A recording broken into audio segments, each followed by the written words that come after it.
பள்ளியின் உதவி தலைமை ஆசிரியர் அருள்மூர்த்தி கௌரவிக்குமாறு அன்போடு கேட்டுக்கொள்கிறோம்.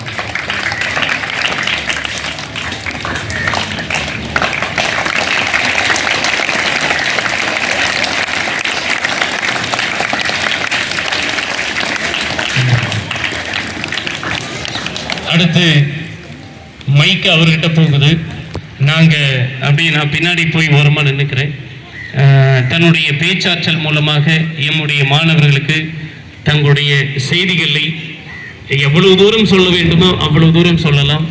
மற்ற மாணவர்களை போல அல்ல இவர்கள் ஐயா, மற்ற மாணவர்களை போல அல்ல என் மாணவர்கள். நிச்சயமாகவே பக்கத்தில் பெண்கள் பள்ளி இருக்கு, அந்த மாணவர்கள் எப்படி இருக்காங்க அப்படின்னு எட்டி பார்த்தா கூட தெரியும். அதை விட அழகாக, நேர்த்தியாக, பொறுமையாக இருக்கக்கூடிய மாணவர்கள் இவர்கள் என்ற ஒரு உத்தரவாதத்தை உங்ககிட்ட கொடுக்கிறோம். அது கடைசியில் நீங்களே பாராட்டுவீங்க. வாருங்கள் ஐயா, உங்களுடைய சொற்ப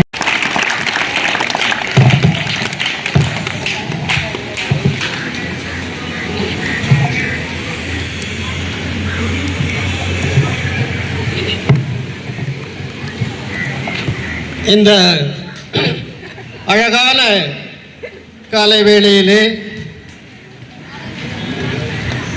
இந்த அற்புதமான பள்ளியிலே அமர்ந்து கொண்டிருக்கின்ற அனைவரையும் முதலில் வருக வருக என்று நான் என்னுடைய சார்பாக வரவேற்று, இந்த பள்ளியினுடைய தலைமை ஆசிரியராக இருந்து இந்த பள்ளியிலே சிறப்பாக வழிநடத்தி கொண்டிருக்கின்ற திருமதி ராஜஜோதி அவர்களுக்கும், அடுத்தது உதவி தலைமை ஆசிரியராக இருக்கின்ற நிர்மலா ரேச்சல் ஆசிரியர் அவர்களுக்கும், அடுத்தது பள்ளியினுடைய ஆசிரியர் பணியை அறப்பணியாக போற்றி மிக சிறப்பான முறையில் மாணவர்களை வழிநடத்தி எதிர்காலத்தில் சிறந்த தலைவர்களாகவும் மிகப்பெரிய தூண்களாக உருவாக்கி கொண்டிருக்கின்ற இந்த பள்ளியினுடைய உயிர் நாடி ஆசிரியர் பெருமக்கள் அனைவருக்கும், அடுத்தது இந்த எதிர்காலத்தினுடைய தலைவிதியை மாற்றக்கூடிய தன்மை படைத்திருக்கின்ற என்னுடைய மாணவ செல்வங்கள் அனைவர்களுக்கும் அன்பு கலந்த நன்றியினை தெரிவித்துக் கொண்டு, இன்றைய நாள் மிகவும் அற்புதமான நாள். நாம் எதற்கு வேண்டி இங்கே வந்திருக்கின்றோம்? சிறப்பான கல்வியை பெற வந்திருக்கின்றோம். அந்த கல்வியை தந்தவர் யார்? கர்ம வீரர் காமராசர் என்று நாம் சொல்வதற்கு பல காலங்கள் எல்லாம் சென்று விட்டது. அவர் வாழ்ந்த காலத்தில், சக மனிதர்களோடு வாழ்ந்த காலத்தில் தன்னம்பிக்கையாகவும் சிறந்த ஒரு அரசு பொறுப்பில் இருந்து கொண்டு மாணவர்கள் எல்லாம் வழிநடத்தி கொண்டிருக்கின்றார். இந்த கல்வி தன்மையினை உருவாக்கியவர் என்று சொல்லலாம். அதை பற்றி மாணவர்கள் பேசிவிட்டார்கள். தமிழாசிரியர் தர்மா சார் அவர்கள் மிக சிறப்பாக காமராசரை பற்றி அனைத்து செய்திகளும் சொல்லிவிட்டார். நான் அதை பற்றி சொல்வதற்கு ஒன்றுமில்லை. அப்படிப்பட்ட இந்த பிறந்த நாளில், அவருடைய பிறந்த நாளில் நாம் மாணவர்களாகிய நாம் எவ்வாறு இருக்க வேண்டும், எப்படி வாழ வேண்டும், எப்படி நம்முடைய கல்வி தரத்தை நாம் எடுத்து செல்ல வேண்டும், எதிர்காலத்தில் எப்படி இருந்தால் வாழ்க்கை சிறக்கும் என்பதை உணர்ந்தால் மட்டுமே நாம் எதிர்காலனுடைய வாழ்க்கையை சிந்தித்து பார்க்க முடியும்.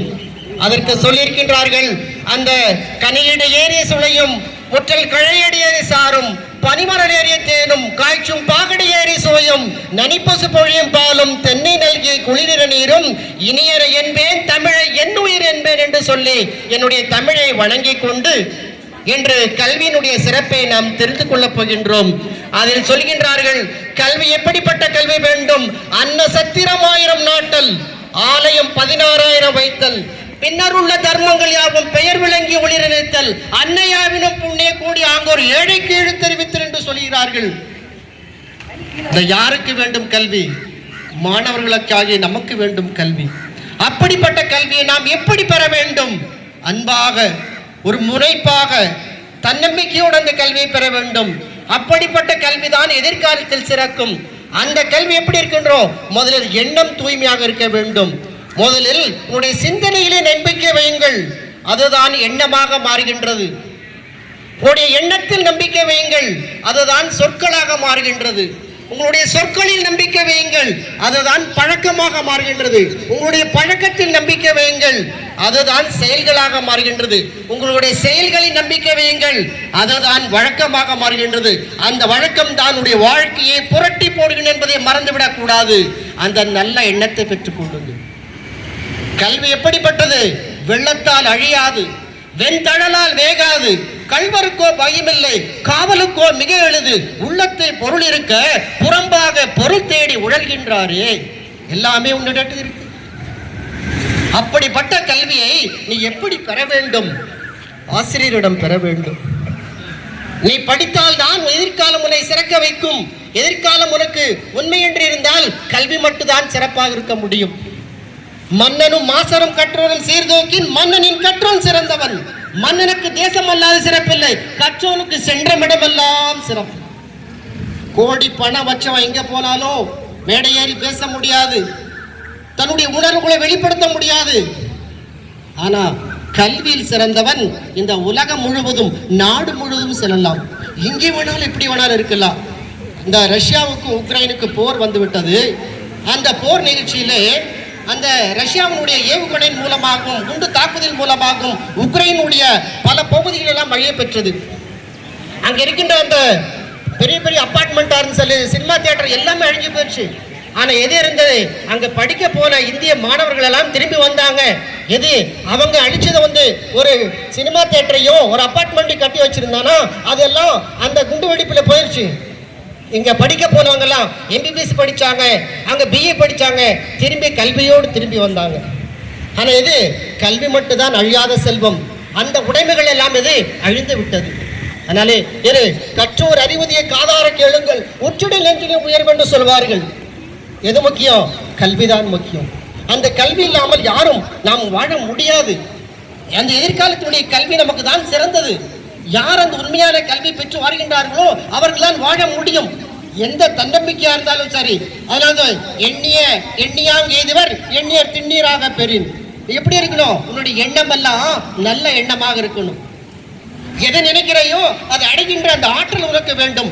அந்த எண்ணம் தான் சிறந்த எண்ணமாக இருக்க முடியும். விசையொரு பந்தினை போல் உள்ளம்படி வேண்டிப்படி உள்ளம் கேட்டேன், நசைவொரு மதி கேட்டேன், இவ நித்தம் அவத்தொரும் சுடர் கேட்டேன். அது எப்படி இருக்க வேண்டும்? விசை பந்து எரிஞ்சானா திருப்பி உன்னிட்ட வர மாதிரி இருக்கணும். நீ நினைச்ச மாதிரி இந்த உடல் செயல்படணும். அப்பதான் வாழ்க்கை சிறப்பாக இருக்கும். கல்வி நமக்கு தான் சிறந்தது. யார் அந்த உண்மையான கல்வி பெற்று வருகின்றார்களோ அவர்கள் தான் வாழ முடியும். எந்த தன்னம்பிக்கையா இருந்தாலும் சரி. அதனால எண்ணியாங் எய்துவர் எண்ணியர் திண்ணீராக பெறின். எப்படி இருக்கணும்? உன்னுடைய எண்ணம் எல்லாம் நல்ல எண்ணமாக இருக்கணும். எதை நினைக்கிறையோ அதை அடைகின்ற அந்த ஆற்றல் உனக்கு வேண்டும். அந்த எண்ணம் தான் சிறந்த எண்ணமாக இருக்க முடியும். விசையொரு பந்தினை போல் உள்ளம்படி வேண்டிப்படி உள்ளம் கேட்டேன், நசைவொரு மதி கேட்டேன், இவ நித்தம் அவத்தொரும் சுடர் கேட்டேன். அது எப்படி இருக்க வேண்டும்? விசை பந்து எரிஞ்சானா திருப்பி உன்னிட்ட வர மாதிரி இருக்கணும். நீ நினைச்ச மாதிரி இந்த உடல் செயல்படணும். அப்பதான் வாழ்க்கை சிறப்பாக இருக்கும். இல்லையா உன்னுடைய வாழ்க்கை ஏதோ ஒரு அழிவை தேடி போயிட்டு இருக்கும். எப்படி இருந்தாலும் கல்வியினுடைய தரத்தை நாம் அறிந்தே ஆக வேண்டும்.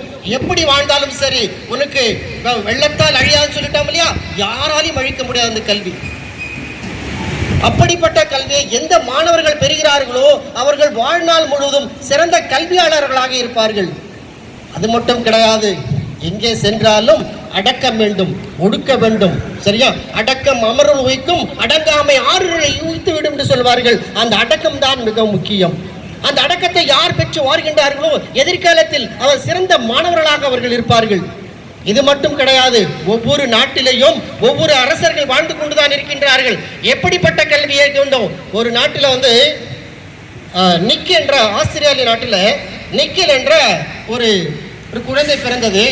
பிறக்கும் போதே 2 கைகளும் கிடையாது, கால்களும் கிடையாது. உங்க தாய் நினைச்சாங்க இவனை கொன்று விடலாம் என்று நினைச்சாங்க. ஏன்னா இதுக்கு மேல இந்த குழந்தையை வளர்க்க முடியாது. எப்படி 2 கைகள் இல்லாம கால்கள் இல்லாம எப்படி இந்த குழந்தையை வளர்க்கணும்னு நினைச்சாங்க. அந்த குழந்தை சிறிது சிறிதாக அப்படின்னா தன்னுடைய உறவினர்களுடைய அந்த அன்பால் அந்த குழந்தை வளர்க்கப்பட்டது. எதிர்காலத்துல சிறந்த தன்னம்பிக்கை 163 நாடுகள் நாடுகளில் தன்னம்பிக்கை பேச்சாளராக வலம் வந்து கொண்டிருக்கிறான் காரணம் எது? அவனுடைய தன்னம்பிக்கை மட்டும்தான். அந்த தன்னம்பிக்கை இல்லை அப்படின்னா வாழ்ந்திருக்கவே முடியாது. அதே மாதிரி லிசி என்கிற ஒரு பெண் எப்படி அப்படின்னா அழகுல வந்து எல்லா சிறப்பான அழகை தான் ரசிக்கிறாங்க. அந்த பொண்ணை அமெரிக்கா டிவியில ஒரு 8 வினாடிகள் மட்டும் தான் காமிச்சாங்களாம். அந்த 8 வினாடியில அவ்வளவு அந்த முகம் வந்து அசிங்கமான முகமா இருந்ததாம், பார்க்க முடியாமல் இருந்ததாம். எல்லாரும் அந்த டிவி சேனல் மேல கேஸ் போட்டாங்களாம். எப்படி இந்த முகத்தை உங்களுக்கு காட்டினீங்க, இது வேண்டாமே அப்படின்னு நினைச்சாங்களாம். அப்ப அவங்க சொன்னாங்களாம், என்னை இந்த உலகம் நம்பவில்லை, என்னை அழகற்றவள் என்று அனைவரும் தூற்றுகிறார்கள், நான் வாழ்ந்து காட்டுகிறேன் என்று தன்னம்பிக்கையோடு அந்த பெண் வாழ்ந்தாள். அந்த பொண்ணு +2 முடிச்சு டிகிரி முடிச்சுட்டு அப்புறம் அதுக்கு மேல அந்த மிகப்பெரிய ஸ்காலர் என்னென்ன படிக்கணும் எல்லாம் படிச்சு முடிச்சுட்டு சில ஆண்டுகளுக்கு பின்னால் யாரெல்லாம் தூற்றினார்களோ பழி சுமத்தினார்களோ அவர்களுக்கு மத்தியில் நான் நடக்க வேண்டும் என்று நினைத்து அவள் பேச வந்தாள். லிசி பியூட்டிஃபுல் என்ற அந்த நூலை எழுதி அனைத்து அந்த யாரெல்லாம் தூற்றிய பழியாற்றிய அந்த மக்களுக்கெல்லாம் ஒரு தன்னம்பிக்கை பேச்சாளராக வந்தால் லிசி பியூட்டிஃபுல். முதல்ல பார்க்கறதுக்கு அசிங்கமா இருந்த பெண் இப்பொழுது அழகாக மாறிவிட்டாள். எதன் மூலமாக? கல்வியை கற்றதனால் மட்டும்தான் அந்த பெண் அந்த இன்பத்தை அடைந்தாள். எது வேண்டும்? கல்வி மட்டும்தான் வேண்டும். அந்த கல்வி இருந்தா வாழ்க்கை எப்படி வேணாலும் போகும், எப்படி வேணாலும் இருக்கலாம். அதற்கு என்ன வேண்டும்? முதல்ல வந்து அந்த லட்சியம் வேண்டும். லட்சியம் இல்லாத வாழ்க்கை முகவரி இல்லாத கடிதத்தை போன்றது. அது எங்கே போகணும் யாருக்கும் சொல்ல முடியாது. நீ பஸ்ஸுக்கு வீட்டுக்கு போன அப்படின்னா தடாக பஸ் ஸ்டாண்ட்ல நினைக்கும் போது எந்த பஸ் வந்தாலும் ஏறிடுவியா? நீ எந்த இடத்துக்கு போகணுமோ அந்த பஸ்ல தான் நீ ஏறணும். 4 பஸ் நிக்கணும்னு சொல்லிட்டு 4 பஸ்ல ஏற முடியுமா? அப்ப எந்த பஸ்ல நீ ஊருக்கு போக முடியுமோ அந்த பஸ்ல தான் ஏறணும். அதே மாதிரி நீ எந்த இடத்துல போய் சேர முடியுமோ, எங்க படிச்சா, எந்த லட்சியத்தோடு இருந்தா, எந்த குறிக்கோள் இருந்த வாழ்க்கையில முன்னேற முடியுமோ அப்படிதான் போடுமே தெரிவ. ஒரு லட்சியம் இல்லாத வாழ்க்கை இது முகவரி இல்லாத கடிதத்தை போன்றது. அது எங்க போகணும் யாருக்குமே தெரியாது. அப்ப உண்மையானது லட்சியம் வேண்டும். ஒரு காட்டுல ஒரு சிங்கம் வந்து காட்டுக்கு ராஜாவாக இருக்கலாம். ஒரு மானை பிடிக்க போறப்போ ஒரே நேரத்தில் 2 மானையும் அந்த சிங்கம் பிடிக்க முடியாது. அதை ஒன்று மேல குறி வச்சாதான் அந்த இலக்கையை நோக்கி போய் அந்த மானை பிடிக்க முடியும்.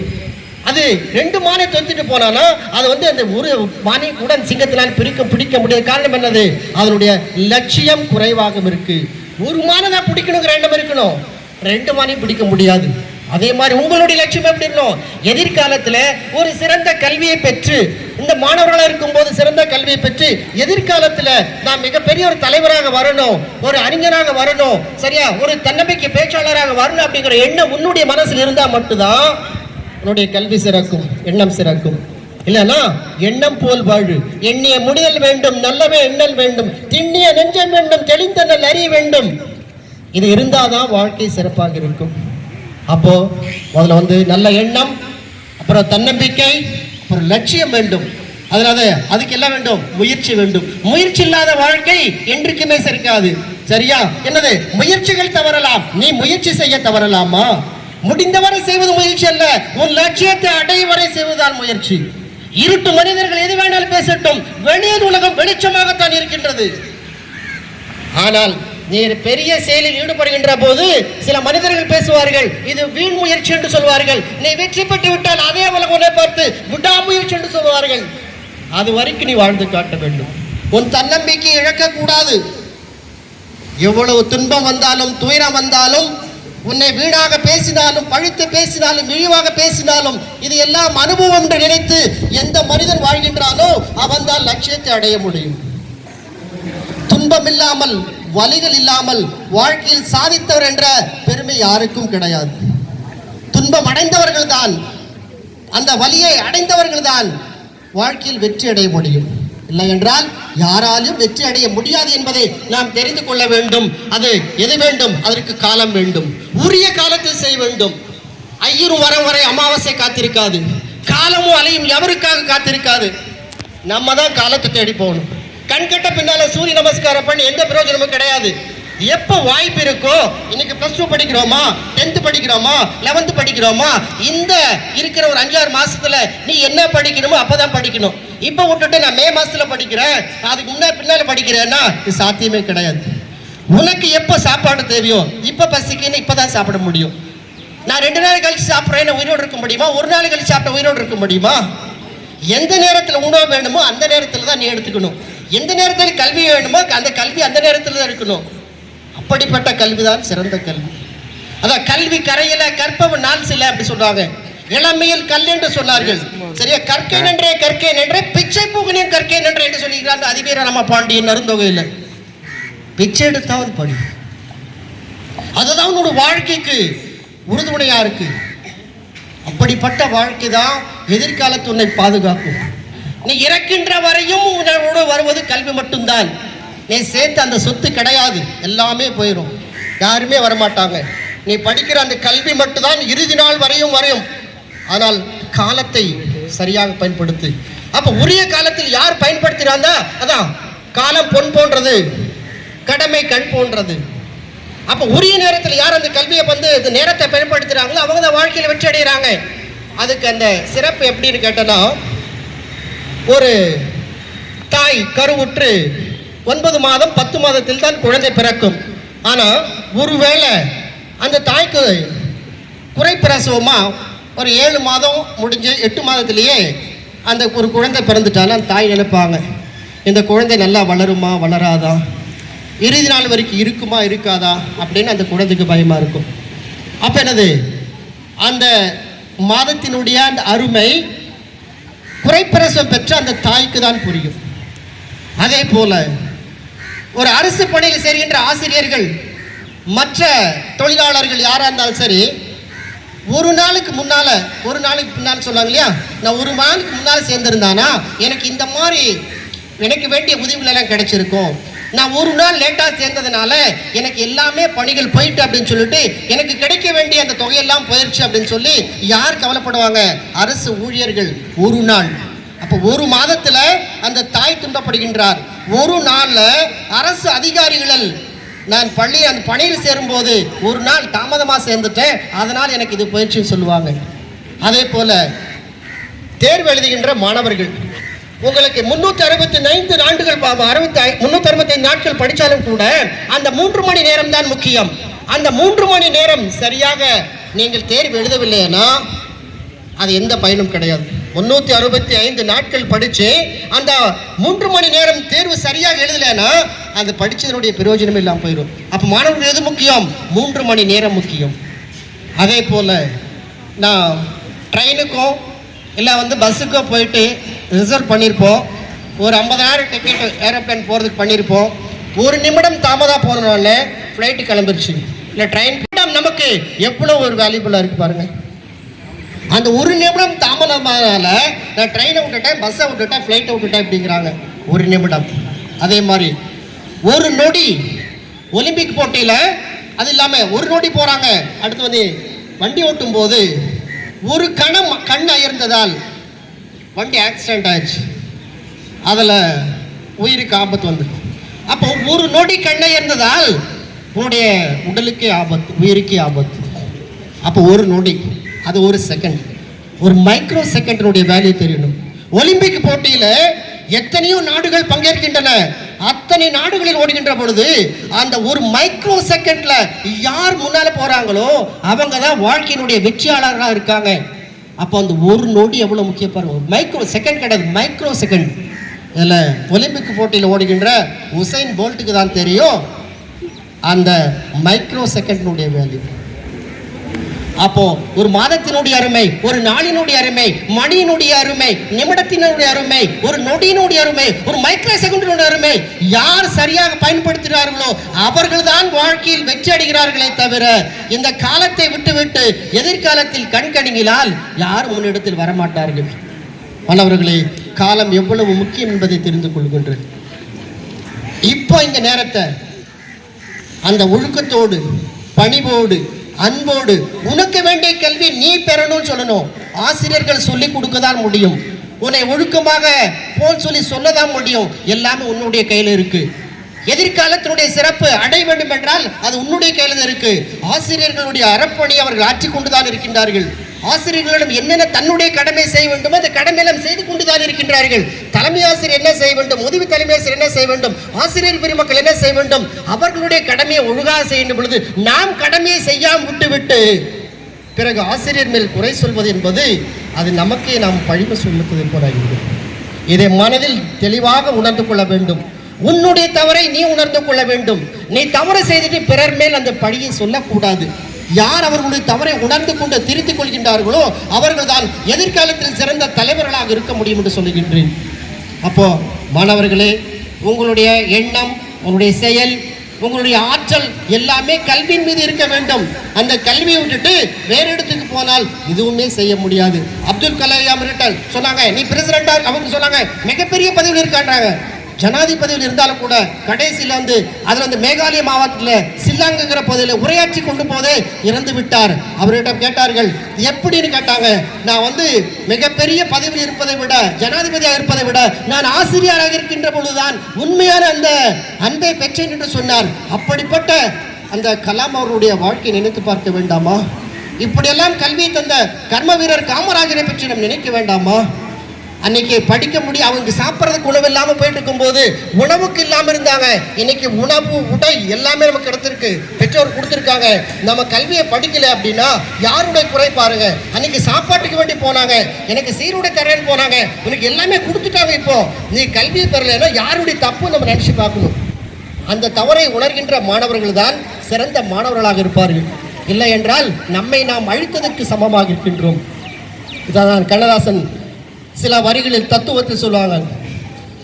உண்மையை சொல்லி நன்மையை செய்தால் உலகம் உன்னிடம் மயங்கும், நிலை உயிரும் போது பணிவு கொண்டால் உயிர்கள் உன்னை வணங்கும். உண்மை என்பது பண்பாகும், வேறு பணிவு என்பது அன்பாகும் என்கிற 4 கட்டளை அறிந்த மனதில் எல்லா நன்மையும் உண்டாகும், எல்லா நன்மையும் உண்டாகும். 6 மனமே 6 இந்த ஆண்டவன் கட்டளை 6, தேர்ந்து மனிதன் வாழும் வாய்க்கும் தெய்வத்தின் கட்டளை 6, தெய்வத்தின் கட்டளை 6. இது உண்மையை சொல்லும். அந்த பணிவு இருக்கும். உயர்ந்த இடத்தில் இருக்கும் போது உலகம் உன்னை மதிக்கும், உன் நிலைமை கொஞ்சம் இறங்கி வந்தால் நிழலு கூட மிதிக்கும். மதியாதார் தலைவாசல் மிதிக்காதே என்று மானமுள்ள மனிதனுக்கு அவ்வை சொன்னது அதில் அர்த்தம் உள்ளது. பரமசிவன் கழுத்தில் இருந்து பாம்பு கேட்டதா, கருடா சௌக்கியமா? புரியுதா? சரியா? எல்லாமே அந்த உண்மையான வாழ்க்கை இருக்கும் வரைக்கும் தான், அந்த உண்மையான எண்ணம் இருக்கும் வரைக்கும் தான். நீங்க எப்படி இருக்கணும்? எதிர்காலத்தில் ஒரு சிறந்த மாணவர்களாக, சிறந்த தலைவர்களாக எல்லாத்தையும் பெருமைப்படுத்தணும். சரியா? இந்த வாழ்க்கையினுடைய தத்துவம் என்ன நீங்க உணரணும், அந்த லட்சியத்தோடு வாழணும். என்ன சொல்லியிருக்கேன், எடுத்த உடனே உனக்கு தன்னம்பிக்கை, ஒரு லட்சியம், ஒரு மனதைரியம், சரியா, நல்ல எண்ணம், கல்வி பெற வேண்டிய அந்த சிறப்பு, அந்த ஆர்வம் யாரிடம் இருக்கின்றதோ அவன் எதிர்காலத்தில் சிறந்த மாணவனாக வருகின்றான். எல்லா வகையான சாதனையை அந்த மாணவர்களால் செய்ய முடியும் என்று சொல்லிக்கொண்டு கடைசியாக இந்த மனதை படைத்தவன், மனமே அறிவை படைத்தவன் ஆண்டவன் அல்லவோ அவரை மறவாதே, பொய்யான வாழ்வை நிலை என்று எண்ணி மனதில் கர்வம் கொள்ளாதே.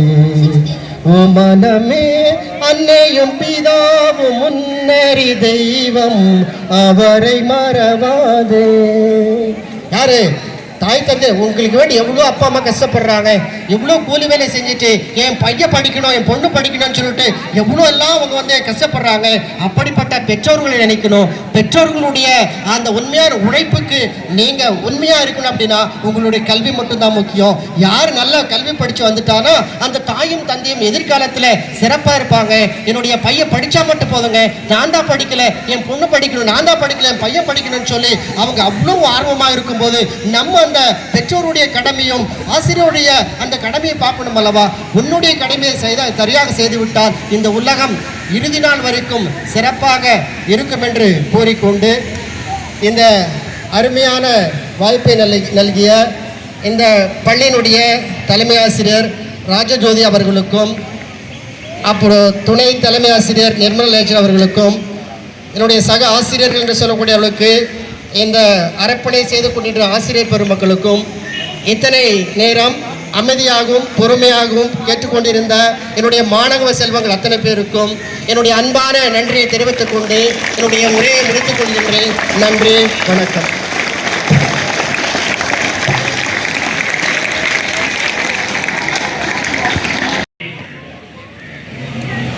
அதை மையப்படுத்தி மிகச்சிறந்த ஒரு உரையை ஆட்சி அமர்ந்திருக்கக்கூடிய தோழர் அவர்களுக்கு பள்ளியின் சார்பாக அனைத்து மாணவர்களின் சார்பாக மனமார்ந்த நன்றியை தெரிவித்துக் கொள்கிறோம்.